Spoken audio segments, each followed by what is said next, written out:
ภาวตาธัมโมพระธรรมเป็นธรรมอันพระผู้มีพระภาคเจ้าพระองค์ใดตรัสไว้ดีแล้วสุปฏิปันโนยัสสะภะคะวะโตสาวกสังโฆพระสงฆ์สาวกของพระผู้มีพระภาคเจ้าพระองค์ใดปฏิบัติดีแล้วธัมมายังภคะวันตังสัทธัมมังสังฆังอิเมหิสการเรหิยะถาระหังอาโรปิเตหิอภิปูชยามาข้าพระเจ้าทั้งหลายขอบูชาอย่างยิ่งซึ่งพระผู้มีพระภาคเจ้าพระองค์นั้น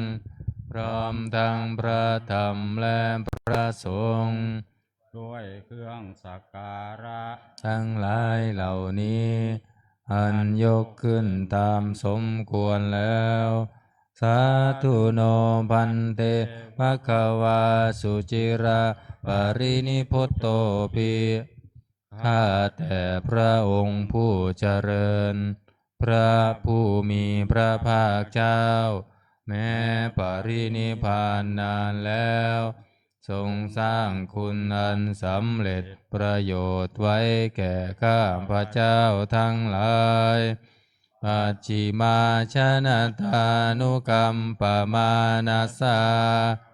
ทรงมีพระหฤทัยอนุเคราะห์แก่พวกข้าพระเจ้าอันเป็นชนรุ่นหลังอิเมสการะทุกขตาปันนาการะภูเตปฏิคันหาตุขอพระผู้มีพระภาคเจ้าจงรับเครื่องสักการะอันเป็นบรรณาการของคนยากทั้งหลายเหล่านี้อัมหากังทีกรตังหิตายะสุขายะเพื่อประโยชน์และความสุขแก่ข้าพระเจ้าทั้งหลายตลอดกาลและนานเทินอะระหังสัมมาสัมพุทโธภควาพระผู้มีพระภาคเจ้าเป็นพระอรหันต์ดับเพลิงกิเลสเพลิงทุกข์สิ้นเชิง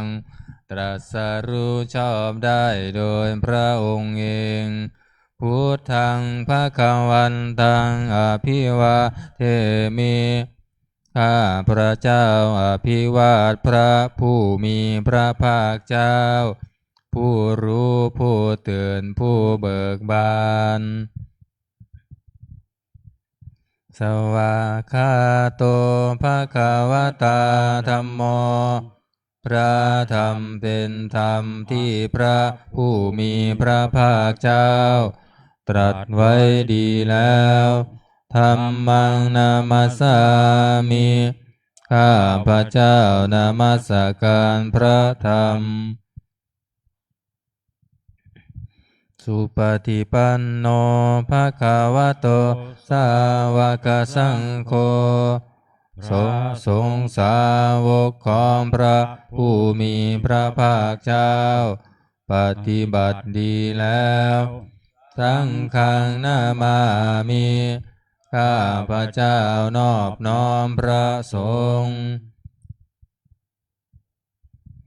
ท่านธรรมยังพุทธัสสะภะคะวะโตบุพพภาคณมะการังกโรมาเสนะโมตัสสะภะคะวะโตขอ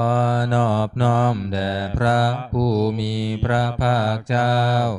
พระองค์นั้นอะระหะโตซึ่งเป็นผู้ไกลจากกิเลสสัมมาสัมพุทธัสสะตรัสรู้ชอบได้โดยพระองค์เองนะโมตัสสะภะคะวะโตขอนอบน้อมแด่พระผู้มีพระภาคเจ้าพ พระองค์นั้น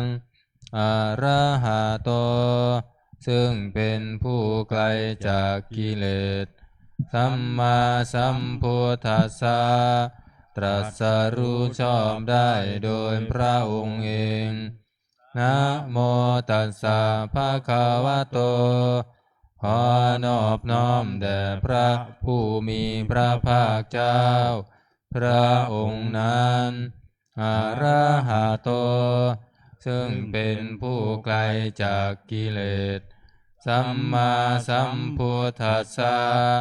ตรัสรู้ชอบได้โดยพระองค์เองเปิดหนังสือไปที่หน้า19หันธรรมยังพุทธานุสตินายังกโรมาเสทังโคปนาภาควันตังเอวังกัลยาโนกิตติสัพโทอภุคโตก็กิตติศัพท์อันงามของพระผู้มีพระภาคเจ้านั้นได้ฟุ้งไปแล้วอย่างนี้ว่าอิติปิโสภควาเพราะเหตุอย่างนี้พระผู้มีพระภาคเจ้านั้นอรหังเป็นผู้ไกลจากกิเลสสัมมาสัมพุทโธเป็นผู้ตรัสรู้ชอบได้โดยพระองค์เองวิชชาจารณะสัมปันโนเป็นผู้ถึงพร้อมด้วยวิชาและจารณะสุขโตเป็นผู้ไปแล้วด้วยดีโลกวิทูเป็นผู้รู้โลกอย่างแจ่มแจ้งอนุตตโรปุริสธรรมสารถิเป็นผู้สามารถฝึกบุรุษที่สมควรฝึกได้อย่างไม่มีใครยิ่งกว่าสัทธาเทวมนุสสานังเป็นครูผู้สอนของเทวดาและมนุษย์ทั้งหลายพุทโธเป็นผู้รู้ผู้ตื่นผู้เบิกบานด้วยธรรมภควาติเป็นผู้มีความจำเริญจำแนกธรรมสั่งสอนสัตว์ดังนี้อันธรรมยังพุทธาภิกขิติงกโรมาเสพุทธวาระหันตวรตาทิคุณาภิยุตโตพระพุทธเจ้าประกอบด้วยคุณมีความประเสริฐแห่งอรหันตคุณเป็นต้นสุทธาภิญาณการุณาหิสมาคตโตพระองค์อันประกอบด้วยพระญาณและพระกรุณาอันบริสุทธิ์โพเทสิโยสุชนะตังกามรังวสุโรพระองค์ใดทรงกระทำชนที่ดีให้เบิกบานดุจอาทิตย์ทำบัวให้บานวันธามหังธรรมรานังศิรสาชิเนนทังข้าพระเจ้าไหว้พระชินสีผู้ไม่มีกิเลสพระองค์นั้นด้วยเสียงก้าวพุทโธโยสัพพปานินังสารนังเขมามุตตมังพระพุทธเจ้าพระองค์ใดเป็นสารณะอันเกษมสูงสุดของสัตว์ทั้งหลายปัทมานุสติฐานังวันธามิตังสิเรนะหังข้าพระเจ้าไหว้พระพุทธเจ้าพระองค์นั้นอันเป็นที่ตั้งแห่งความระลึกองค์ที่หนึ่งด้วยเสียงก้าวพุทธัสสะหัสสมิทาโสวะพุทโธเมสามิกิสโรข้าพระเจ้าเป็นทาสของพระพุทธเจ้า พระพุทธเจ้าเป็นนายมีอิสระเหนือข้าพเจ้าพุทโธทุกขัสสะคาตาจาวิธาตาจาหิตาสเมพระพุทธเจ้าเป็นเครื่องกำจัดทุกข์และทรงไว้ซึ่งประโยชน์แก่ข้าพเจ้าพุทธัสสะหังนิยาเทมิสรีรันชีวิตันจิทังข้าพเจ้ามอบกายถวายชีวิตนี้แด่พระพุทธเจ้าวันทันโตหังจริสามิพุทธัสเสวสุโพธิตังข้าพเจ้าผู้ไหวอยู่จากประพฤติตามซึ่งความตรัสรู้ดีของพระพุทธเจ้านัตถิเมสารนังอัญญังพุทโธเมสารนังวรังสารณะอื่นของข้าพเจ้าไม่มีพระพุทธเจ้าเป็นสารณะอันประเสริฐของข้าพเจ้าเอเตนะสัจจวัชเชนะวัตเตยังสัตถุสาสเนด้วยการกล่าวคำสัตย์นี้ข้าพเจ้าพึงเจริญในพระศาสนาของพระศาสดาพุทธังเมวันธมาเนนะยังบุญยังปัสสุทังอิทาข้าพเจ้าผู้ไหวอยู่ซึ่งพระพุทธเจ้าได้ขวนขวายบุญใดในบัดนี้สัมเพปิอันตรายาเมมาเหสุงตัสสะเตชะสาอันตรายทั้งปวงอย่าได้มีแก่ข้าพเจ้าด้วยเดชแห่งบุญนั้นกายเยนะวาจายาวเจตัสสาวาด้วยกายก็ดีด้วยวาจาก็ดีด้วยใจก็ดีพุทเทกุกัมมังปะกตังมายายังกรรมหน้าที่เทียนอันใดที่ข้าพเจ้ากระทำแล้วในพระพุทธเจ้าพุทโธปฏิคันหาตัวชยันตังขอพระพุทธเจ้าจงงดซึ่งโทษล่วงเกินนั้นการันตะเรสังวริตุงวาพุทเทเพื่อการสำรวมระวังในพระพุทธเจ้าในการต่อไปอันธรรมยังธรรมานุสตินายังกโรมาเสสวาคาตัวภะคะวะตาธัมโมพระธรรมเป็นสิ่งที่พระผู้มีพระภาคเจ้าตรัสไว้ดีแล้วสันทิฏฐิโกเป็นสิ่งที่ผู้ศึกษาและปฏิบัติพึงเห็นได้ด้วยตนเองอาการิโกเป็นสิ่งที่ปฏิบัติได้และให้ผลได้ไม่จำกัดการเอหิปัสสิโกเป็นสิ่งที่ควรกล่าวกับผู้อื่นว่าท่านจงมาดูเถิดโอปานายิโกเป็นสิ่งที่ควรน้อมเข้ามาใส่ตัวปัจจตังเวทิตาโพวินยูหิติเป็นสิ่งที่ผู้รู้ก็รู้ได้เฉพาะตนดังนี้อันธรรมยังธรรมาภิกิติงกโรมาเสสวาคาตตาทิคุณโยคาวาเสนาเสยโยพระธรรมเป็นสิ่งที่ประเสริฐเพราะประกอบด้วยคุณคือความที่พระผู้มีพระภาคเจ้าตรัสไว้ดีแล้วเป็นต้นโยมัคคปากัปปริยัตติวิโมกขเพโทเป็นธรรมอันจำแนกเป็นมรรคผลปริยัติและนิพพาน ธัมโมกุโลกัมปัตตนาตัทธาริธาลีเป็นธรรมทรงไว้ซึ่งผู้ทรงธรรมจากการตกไปสู่โลกที่ชั่ววันธามหังตมหารังวรธรรมเมตังข้าพระเจ้าไหว้พระธรรมอันประเสริฐนั้นอันเป็นเครื่องกระจัดเสียซึ่งความมืดธัมโมโยสัพพปานินังสารนังเขมามุตตมังพระธรรมใด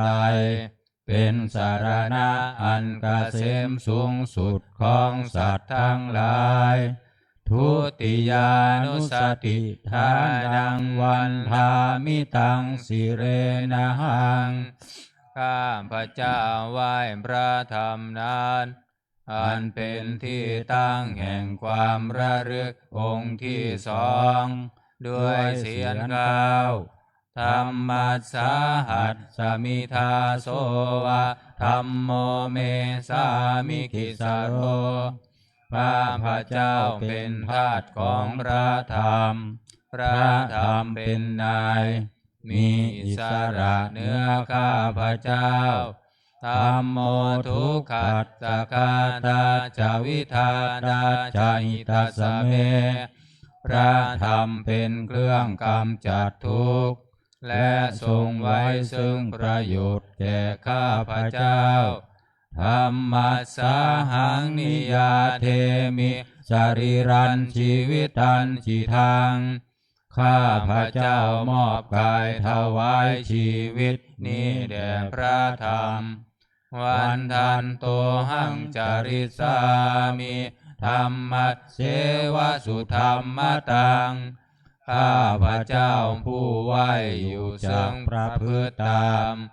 ซึ่งความเป็นธรรมดีของพระธรรมนัตถิเมสารนังอัญญังธัมโมเมสารนังวรังสารณะอื่นของข้าพระเจ้าไม่มีพระธรรมเป็นสารณะอันประเสริฐของข้าพระเจ้าเอเตนะสัญจวัชเชนวัตเตยังสัตถุสาสเนข้าพระเจ้าพึงเจริญในพระศาสนาของพระศาสดาธัมมังเมวันทมาเนนะยังปุญญังปสุตังอิทาข้าพระเจ้าผู้ไหวอยู่ซึ่งพระธรรมได้ขวนขวายบุญใดในบัดนี้สัมเพปิอันดารายาเมมาเหสุงตัสสะเตชะสาอันตรายทั้งปวงอย่าได้มีแก่ข้าพระเจ้าด้วยเดชแห่งบุญนั้นกายเยนะวาจายาวะเจตัสสาวาด้วยกายก็ดีด้วยวาจาก็ดีด้วยใจก็ดีธัมเมกุกัมมังปะกตังมายายังกรรมหน้าที่เตียนลันใดที่ข้าพระเจ้ากระทำแล้วในพระธรรมธัมโมปฏิคันหาตัวอัจฉยันตังขอพระธรรมจงงดซึ่งโทษล่วงเกินอันนั้นการันตะเรสังวริตุงวธรรมเมเพื่อการสำรวมระวังในพระธรรมในการต่อไปอันธรรมยังสังฆานุสตินายังกโรมาเส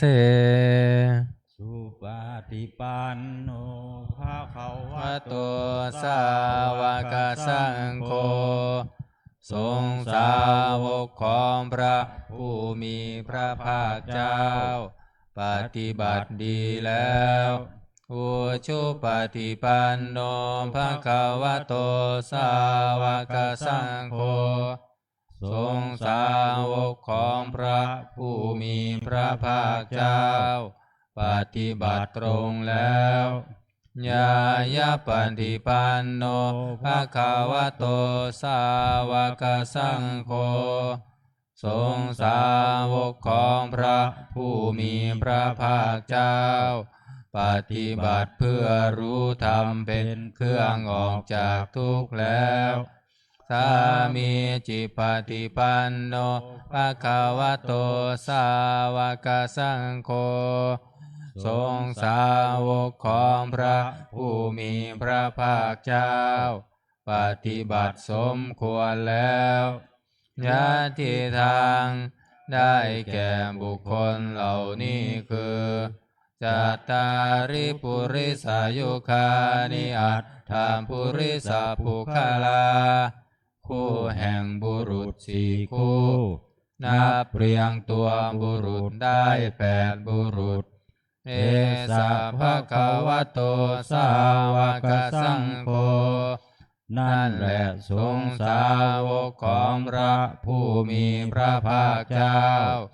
อาหุนายโยเป็นสมควรแก่สักการะที่เขานำมาบูชาอาหุนายโยเป็นสมควรแก่สักการะที่เขาจัดไว้ต้อนรับทักขินายโยเป็นผู้ควรรับทักษิณาทานอัญชริกรณิโยเป็นผู้ที่บุคคลทั่วไปควรทำอัญชริ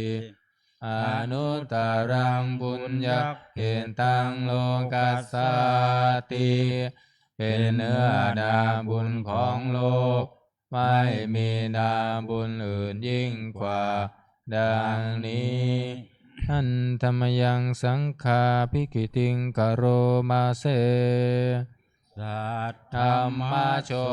สุปฏิปันติคุณาภิยุตโตพระสงฆ์ที่เกิดโดยพระสัทธรรมประกอบด้วยคุณมีความปฏิบัติดีเป็นต้นโยธรรมพิโทอริยบุคคลสังฆเสโทเป็นหมู่แห่งพระอริยบุคคลอันประเสริฐ8จำพวกสิราธิธรรมปวาราสยกายจิตโต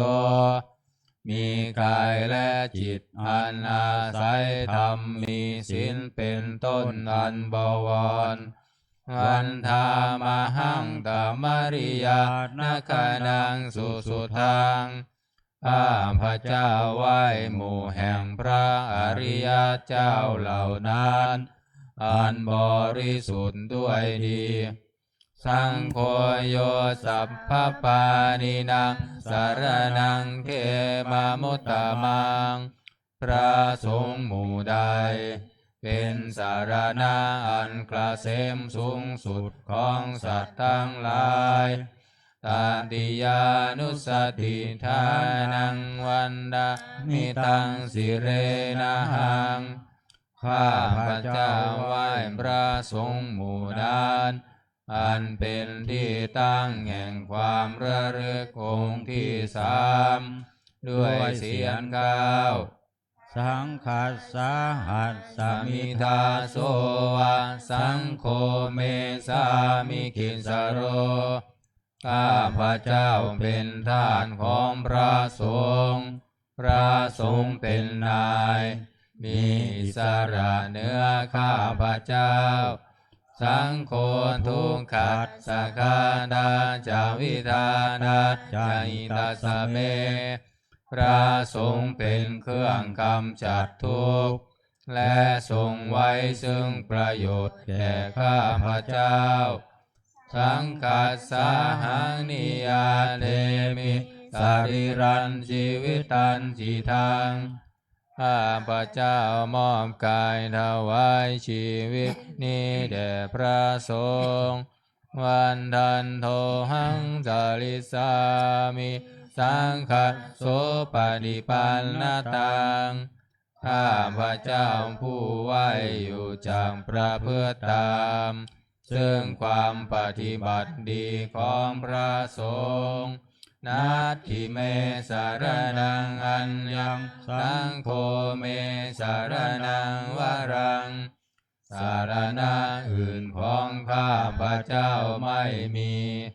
พระสงฆ์เป็นสารณะอันประเสริฐของข้าพระเจ้า เอเตนะสันจวัชเชนะวัดเจยังสัตตุสาสเน ด้วยการกล่าวคำสัตย์นี้ข้าพระเจ้าพึงเจริญในพระศาสนาของพระศาสดา สังฆังเมวันธมาเนนะยังปุญญังปสุตังอิทาข้าพระเจ้าผู้ไหวอยู่ซึ่งพระสงฆ์ได้ขวนขวายบุญใดในบัดนี้สัพเพปิอันตรายาเมมาเหสุงตัญจเตชัสสาอันตรายทั้งปวงอย่าได้มีแก่ข้าพเจ้าด้วยเดชแห่งบุญนั้นกายเยนะวาจายวเจตัสสาวาด้วยกายก็ดีด้วยวาจาก็ดีด้วยใจก็ดีสังเคกุกัมมังปะกตังมายายังกรรมหน้าติเตียนอันใดที่ข้าพระเจ้ากระทำแล้วในพระสงฆ์สังโฆปฏิคันหาตัวชยันตังขอพระสงฆ์จงงดซึ่งโทษล่วงเกินอันนั้นการันตะเรสังวริตุงวสังเคเพื่อการสำรวมระวังในพระสงฆ์ในการต่อไปหันธรรมยังอติตาปัจเจเวคณาปาทังพนามาเสอัจฉมยาอปัจจเวกิตวายังกีวรังปริพุทธังจีวรใดอันเรานุ่งห่มแล้วไม่ทันพิจารณาในวันนี้ตังยาวะเทวาสิตัสสะปฏิคาดายาจีวรนั้นเรานุ่งห่มแล้วเพียงเพื่อบำบัดความหนาวอุณหัสสามปฏิคาดายาเพื่อบำบัดความร้อนดังสมกันสวานาดัมปัสสิริงสัมปสัมปัสสานังปฏิคาดายาเพื่อบำบัดสัมผัสอันเกิดจากเหลือกยุงลมแดดและสัตว์เลื้อยคลานทั้งหลายยาวะเทวะหิริโกปินามปฏิชาดานาตังและเพียงเพื่อปกปิดอวัยวะอันให้เกิดความละอายอาจจะไม่ยาบัญจเวงกินตวายโยมบินทัมปาโตปริพุตโตบินทบาทใดอันเราฉันแล้วไม่ดันพิจารณาในวันนี้สุเนวะทวายาบิณฑบาตนั้นเราฉันแล้วไม่ใช่เป็นไปเพื่อความเพลิดเพลินสนุกสนานนามาดายาไม่ใช่เป็นไปเพื่อความเมามันเกิดกำลังพลังทางกายนามันดานายาไม่ใช่เป็นไปเพื่อประดับนาวิภูสนายาไม่ใช่เป็นไปเพื่อตกแต่งยาวะเทวาอิมาสกายะสถิติยาแต่ให้เป็นไปเพื่อความตั้งอยู่ได้แห่งกายนี้ยาปนายาเพื่อความเป็นไปได้ของอัตภาพมิหิงสุปารติยาเพื่อความสิ้นไปแห่งความลำบากทางกายพระมัจจริยานุกายาเพื่ออนุเคราะห์แก่การประพฤติพรหมจรรย์อินทิปุรานัญจเวทนังปฏิหังคามิด้วยการทำอย่างนี้เราย่อมระงับเสียได้ ซึ่งทุกขเวทนาเก่าคือความหิวณวันจะเวทนังนอุปาเทสามิและไม่ทำทุกขเวทนาใหม่ให้เกิดขึ้นยาดาราจะเมภวิสติอนวัชตาจะพาสุวิหารโรจาติอันหนึ่งความเป็นไปโดยสะดวกแห่งอัตภาพนี้ด้วยความเป็นผู้หาโทษมิได้ด้วยและความเป็นอยู่โดยผาสุกด้วยอยากมีแก่เราดังนี้อาชมยาอัมบัญจเวงกินตวายังเสนาสนังปริพุทธังเสนาสนะใดเราใช้สอยแล้วไม่ดันบินจารณาในวันนี้ทงยาวะเทวาสิตันสัพปนิกาดายาเสนาสนะนั้นเราใช้สอยแล้วเพียงเพื่อบำบัดความหนาวอุณหันสัมปนิกาดายาเพื่อบำบัดความร้อนดังสมคัสสวาดาดัมปะสิริงสัมปะสัมปัสสานังปฏิกาดายาเพื่อบำบัดสัมผัสอันเกิดจากเหลือกยุงลมแดดและสัตว์เลื้อยคลานทั้งหลายยาวะเทวาอุนตุปาริสยาวิโนทานังปฏิสันลานารามาทังเพียงเพื่อบรรเทาอันตรายอันพึงมีจากดินฟ้าอากาศและเพื่อความเป็นผู้ยินดีอยู่ได้ในที่หลีกเล่นสำหรับภาวนาอัจฉมยาอัมบัญจเวงกินทวายโยคิลานะปัญญายะเอสัญจามปริคารโรปริพุตโต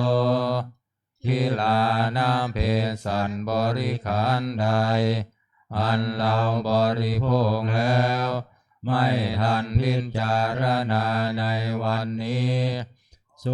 ยาวันเทวาอุปันนานังวยาพาดิกานังเวทนานังปฏิฆาตายะคิลานะเพสันบริขารนั้นเราบริโภคแล้วเพียงเพื่อบำบัดทุกขเวทนาอันบังเกิดขึ้นแล้วมีอาพาธต่างๆเป็นมูล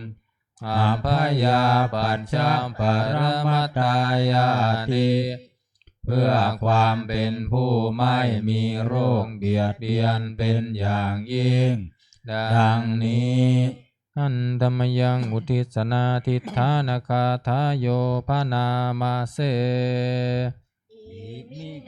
บุญญากรรมเมนาด้วยบุญนี้อุทิศให้อุปัชฌายาคุณุนตราอุปัชฌาย์ผู้เลิศคุณอาจาริโยปการาจาและอาจารย์ผู้เกื้อหนุนมาดามบิดาจายาดากาทั้งพ่อแม่และพวงญาติสุริโยจันทิมาราชาสุนจันทร์และราชาพุนาวันตานารามปิญจาผู้ทรงคุณหรือผู้ทรงชาติพระมมาราชอินทาจาพรหมานและอินทราชโล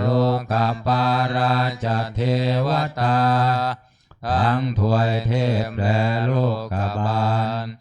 ยะโมมิตามนุสาจายมมาราชมนุษย์มิตรมัชฌตาเวริกาปิจาผู้เป็นกลางผู้จ้องผานสัพเพสัตตาสุขีโหนตุขอให้เป็นสุขสารทุกทั่วหน้าอย่าทุกคนปุญญานิปังกตานิเม บุญพ้องที่ข้าทำจงช่วยอำนวยสุภผลสุขังจติวิทังเทนโตให้สุขสามอย่างล้นอิมปังปาเปทาโวมาตังให้รู้ถึงนิพพานพลันอิมินาปุญญกรรมเมนาด้วยบุญนี้ที่เราท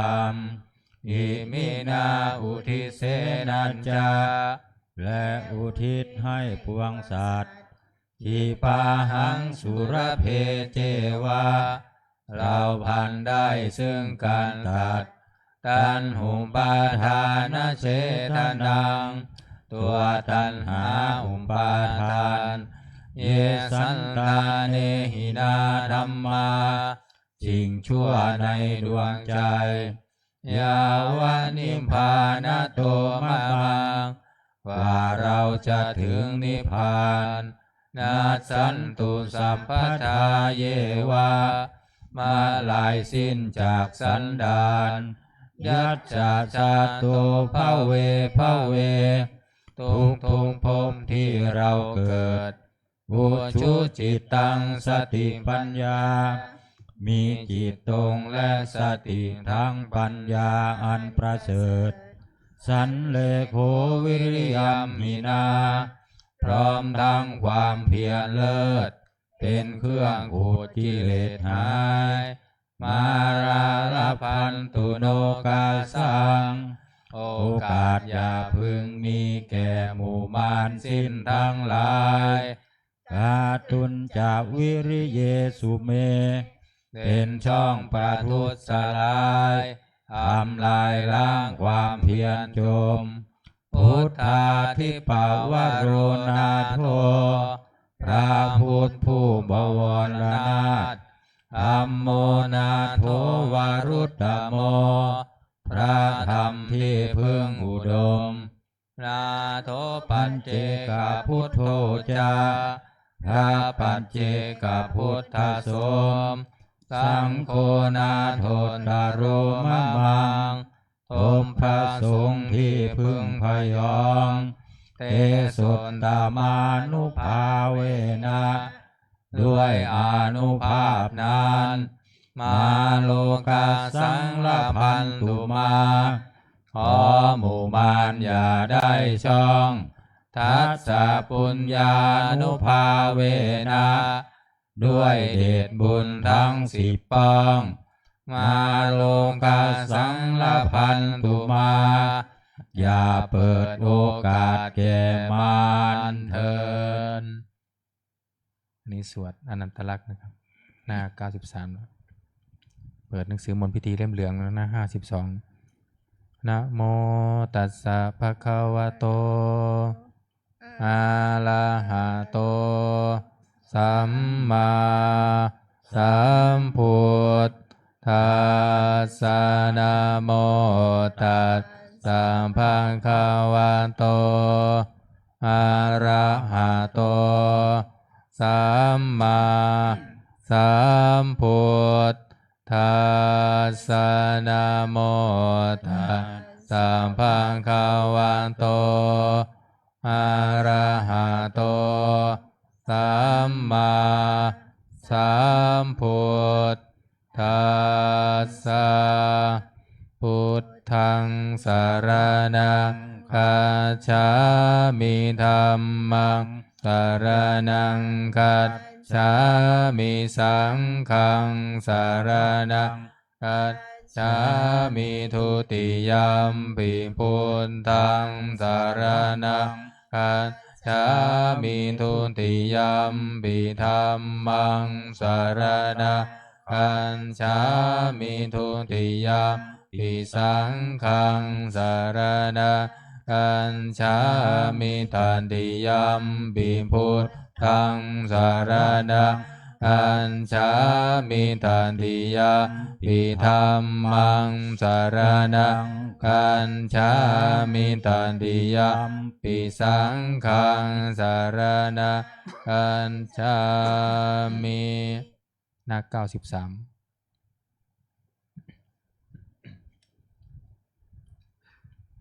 บทคัดไม่ต้องว่าตามนะยันตังสัตเตหิทุกเขนะเยยยังอนันตลักขณังอันตวาทาตสัญญานังสัมมเทววิโมจนังสัมพุทโธตังปกาเสสีทิฏฐะสัจจานโยคินังอุตตริงปฏิเวทายภาเวตุงญาณมุตตมังยันเดสังทิฏฐธัมมานังญาณเนนุปปาริกตังสัมภาสเวหิจิตตานิวิมุนจิงสุอาเสสโตตถายานานุสาระสาเรนะสาสนังกาตุมิจฉตังสาธุนังอันทสิทัตถังตังสุตันตังพนามาเสเอวเมสุตังเอกังสามายังภคะวะภาราณสียังวิหารติสิปัตตเนมิคดาเยอารักโขภควาปัญจวัคคีเยภิกขุอามันเตสิรูปังภิกขเวอนันตารูปัญจหิทังภิกขเวอันตาอัมภวิสนยิทังรูปังอาภาทายสังวัตเอยลเพทัญจรูเปเอวังเมรูปังโหตุเอวังเมรูปังมาโหสิติยัสสมาจะโคภิกขเวรูปังอนันตาตัสสมารูปังอาภาทายสังวัตตันตินันจลาปฏิรูปเปเอวัมเมรูปังโหตุเอวังเมรูปังมาโหสิติเวทนาอนันตาเวทนาจาหิทังภิกขเวอัตตาอัมภวินสนายิยังเวทนาอาภาทายสังวันเตยลาเอตัญจเวทนายะเอวังเมเวทนามาตุเอวังเมเวทนามาโหสิติยัสสมาจะโคภิกขเวเวทนาอนัตตาตัสสมาเวทนาอาภาทายสังวัตตันตินันจลาภติเวทนายะเอวัมเมเวทนาโหตุเอวัมเมเวทนามาโหสิติสัญญาอนันตาสัญญาจาหิทังภิกขเวอันตาอัมภวิสนยิทังสัญญาปันทายสังวัตเตยลาเพทัญจสัญญายะเอวังเมสัญญาโหตุเอวังเมสัญญามาโหสิติยังสมาจะโคภิกขเวสัญญาอนัตตาตัสสมาสัญญาอาภาทายสังวัตเตตินันจลัมภติสัญญายะเอวังเมสัญญาโหตุเอวังเมสัญญามาโหสิติสังขาราอนัตตาสังขารา จหิทังภิกขเวอัตตาอัมภวิสังสุนยิทังสังขาระอาภาทายสังวัตเตยยุงลับเพทะจะสังขาเรสุเอวังเมสังขาราโหตุเอวัมเมสังขารามาอาเหสุนติยัสสมาจะโคภิกขเวสังขาราอนันตาตัสสมาสังขาราอาภาทายสังวัตตันตินัจจลาภติสังขาเลสุเอวังเมสังขาราโหตุเอวังเมสังขารามาจะเห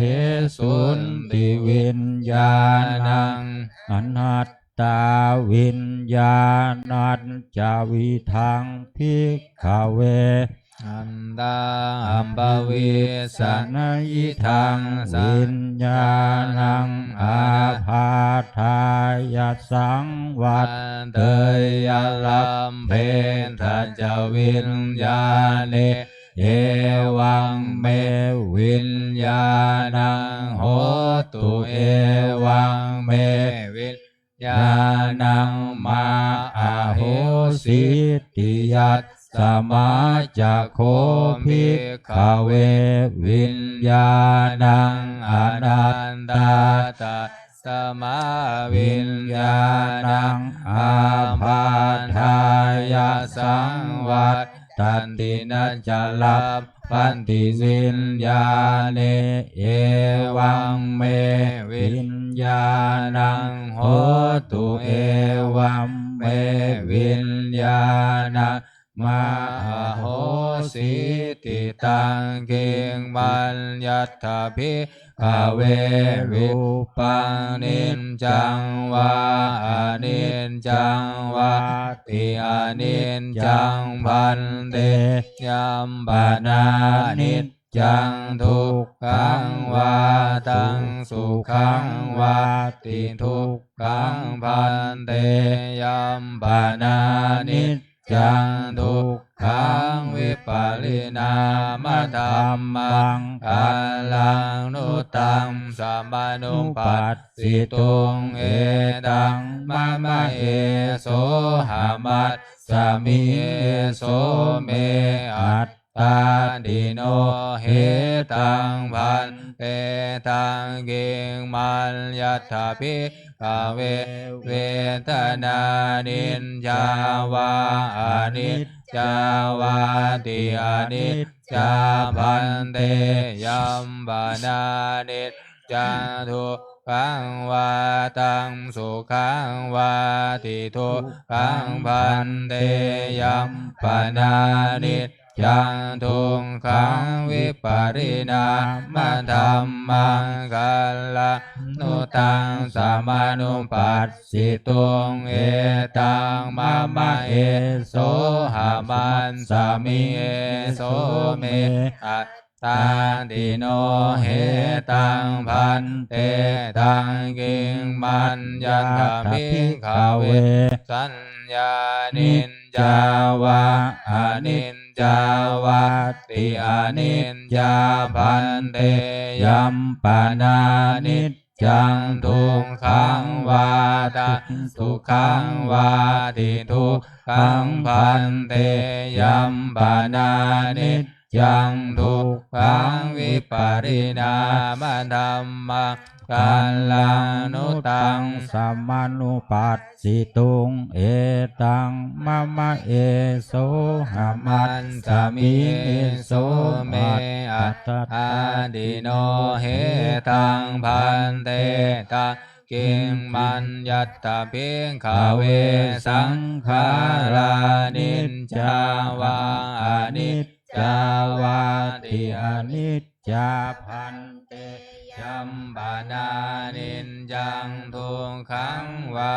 ทังสุขังวาติทุกขังพันเตยัมปนานิจจังทุกขังวาตริมามะธัมมังกัลลังนุนตังสัมมานุปปัสสิตุงเอตังมะมะเอโสหามัสสามิเอโสเมอัตตาดิโน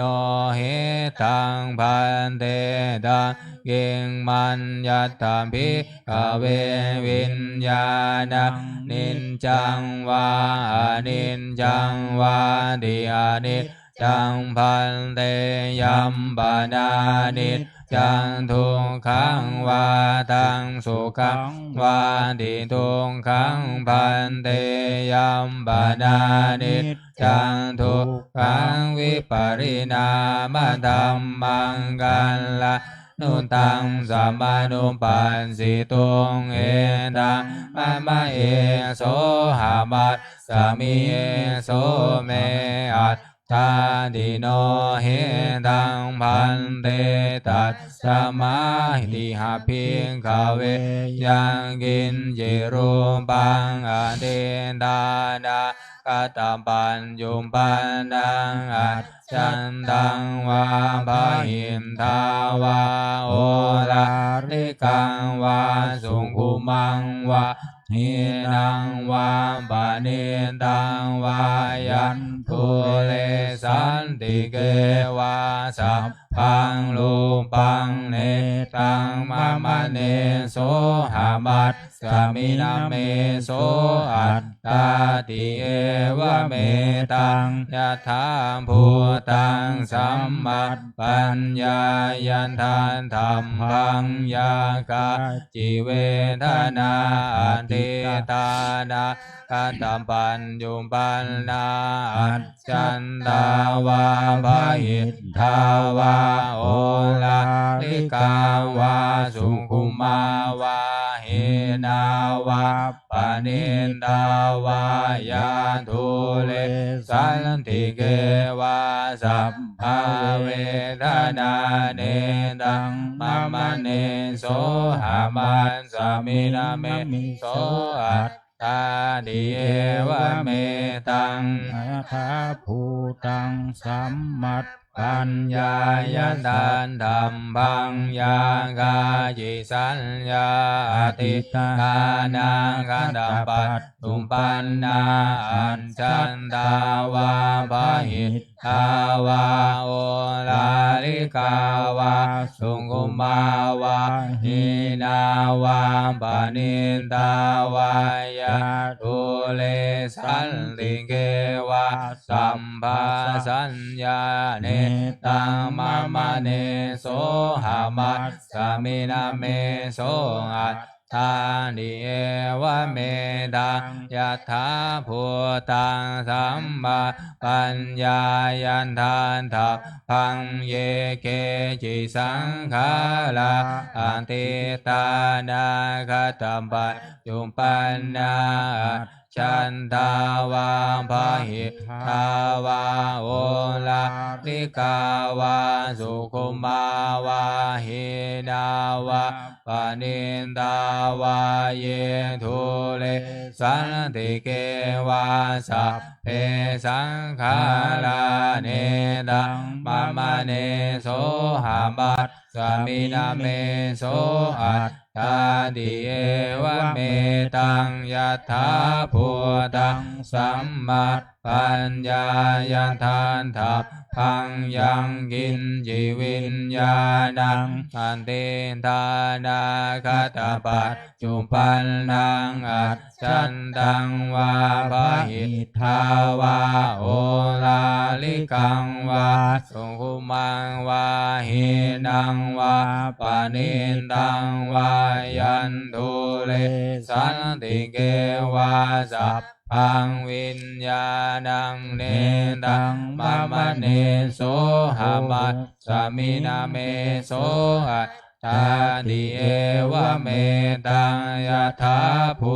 ตังสัมมัต ปัญญายต ทานธรรมพังเอ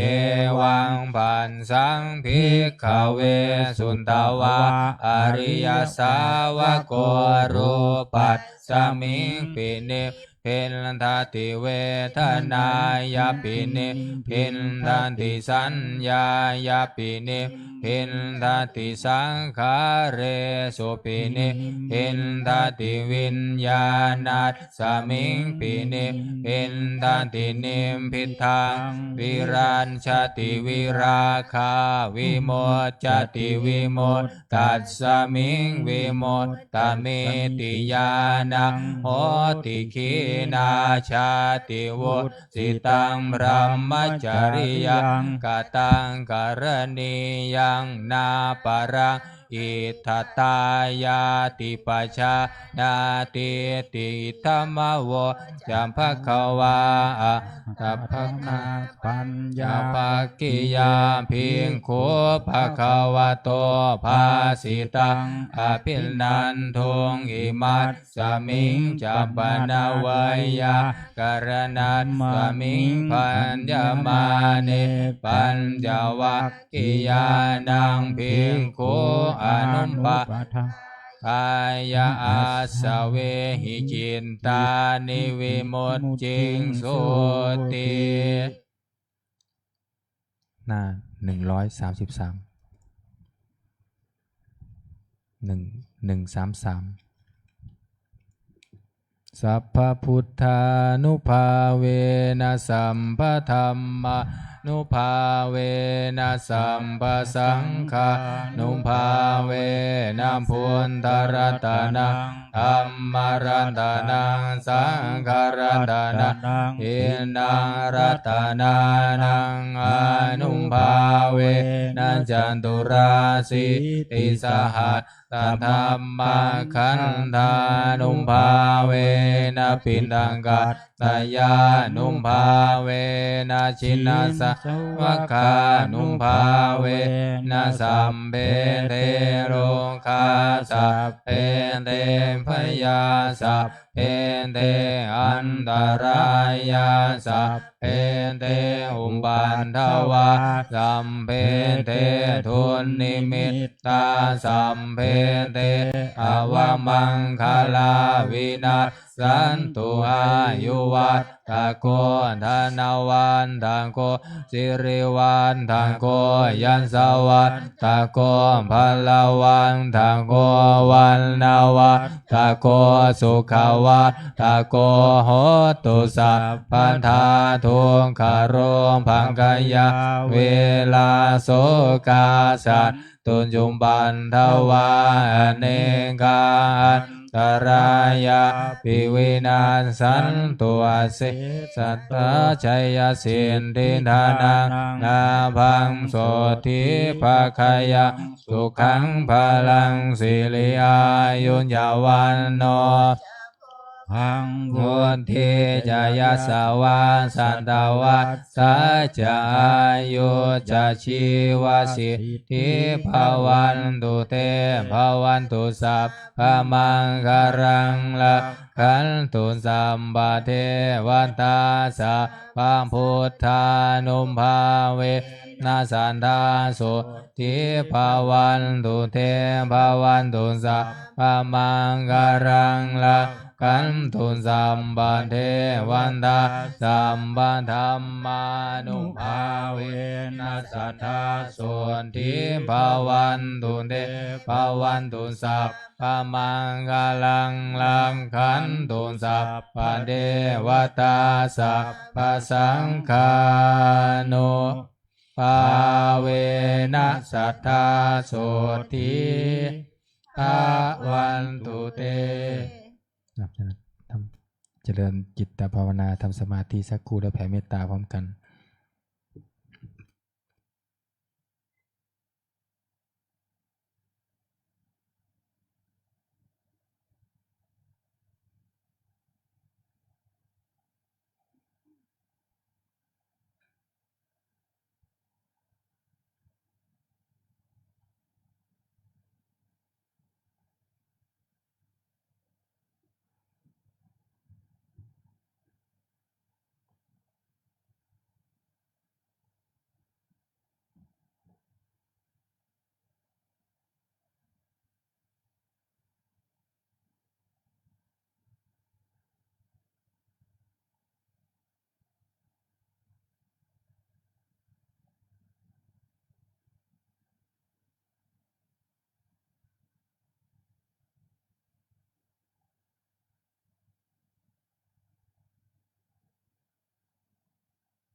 สมควรแก่เวลาตัวกวนน้ำแผ่เมตตาพร้อมกันหนังสือสวดมนต์แปลเล่มใหญ่นะครับหน้า66อิทังทานากรรมังนิพพานาปัญจโยโหนตุโนนิจจังอิทังศีลากรรมังนิพพานาปัญจโยโหนตุโนนิจจังอิทังภาวนากรรมังนิพพานังปัญจโยโหนตุโนนิจจังยังกินจิกุสาลังกันตัมพังกัมมังสะเพหิอัมเหหิกัตตังปุญญังโนอนุโมทันตุสุนันตุปนโตเยเทวาสมิงทาเนอาทิกัตตาจิกายุกะสัทธาหนตุสัมภาสัตตานังสุขีอัตตานังปาริหารันตุมาตาปิตาสุขิตาหนตุทุกขาปามุนจันตุสัมเพยตากาสุขิตาหนตุทุกขาปามุนจันตุสัมเพอายาตากาสุขิตาหนตุทุกขาปามุนจันตุสัมเพปิสาสัพเพยกะสัพเพเปตาสุขิตาหนตุทุกขาปามุนจันตุสัมเพนัคขตาสุขิตาหนตุทุกขาปามุนจันตุสัมเพเทวาสุขิตาหนตุทุกขาปามุนจันตุสัมเพอาจาริโยปัจจายาสุขิตาหนตุทุกขาปามุนจันตุสัมปะสัมปติโยสามิชันตุโวเขาวันทาหลวงวันทามิพุทธังสัพพะเมวะโทสังฆามะทะเมพันเตวันทามิธัมมังสัพพะเมวะโทสังฆามะทะเมพันเตวันทามิสังฆังสัพพะเมวะโทสังฆามะทะเมพันเตวันทามิการุอุมปัญชายาจาริเยสัพพะเมวะโทสังฆามะทะเมพันเตวันทามิกัมมัฏฐานังสัพพะเมวะโทสังฆามะทะเมพันเตวันทามิอาราเมพันทะสีมังสัมภะเมวะโตสังฆามะทะเมพันเตวันทามิเจติยังสัมพังสัพพัทธาเนสุปัฏฐิทิตาสารีระธาตุมหาโพธิพุทธารูปังสักกาลังสัตตานาคาโลเกเทวะโลเกพระมะโลเกจัมบุติเปลังกาติเปสารีระธาตุโยเจสาธาตุโยอะระหันตธาตุโยเจติยะคันทะกุทิงจตุราสิติสหัสเสธัมมะคันเทสัพเพสัมปาทะเจติยังอหังวันทามิสัพพะโสอัญชลีวันทาอภิวาทอัญชลีวันทาอภิวาทอัญชลีวันทาอภิวาทอัญชลีวันทาอัญชลีก้มหมอบวันทาน้อยสาธุวันทามิพันเตสัพพะอาปาราธาอามัทธาเมพันเตมายากตังปุญญังสามินาอนุโมทิตาภังสามินากตังปุญญาไมหังทาตาพังสาธุสาธุอนุโมทามิกราบลาพระรัตนตรัยอะระหังสัมมาสัมพุทโธภะคะวาพุทธังภะคะวันตังอ อภิวาเทมิ สวากขาโตภะคะวะตาธัมโมธัมมังนามัสสามิ สุปฏิปันโนภะคะวะโตสาวกสังโฆสังฆังนะมามิ อัญชลีวันทาอภิวาทอัญชลีวันทาอภิวาทอัญชลีวันทาอภิวาทอัญชลีวันทาอัญชลี พระสงฆ์ให้พรพร้อมกันสาธุจัตตารโอธรรมาวัฏันติอายุวันโนสุขังพระลัง สาธุสาธุสาธุอโยคีวันนี้เป็นวันโกนนะคะ เราปิดแค่พัดลมก็พอนะคะ เดี๋ยวเราไปปฏิบัติที่ห้องใต้ดินกันนะแล้ว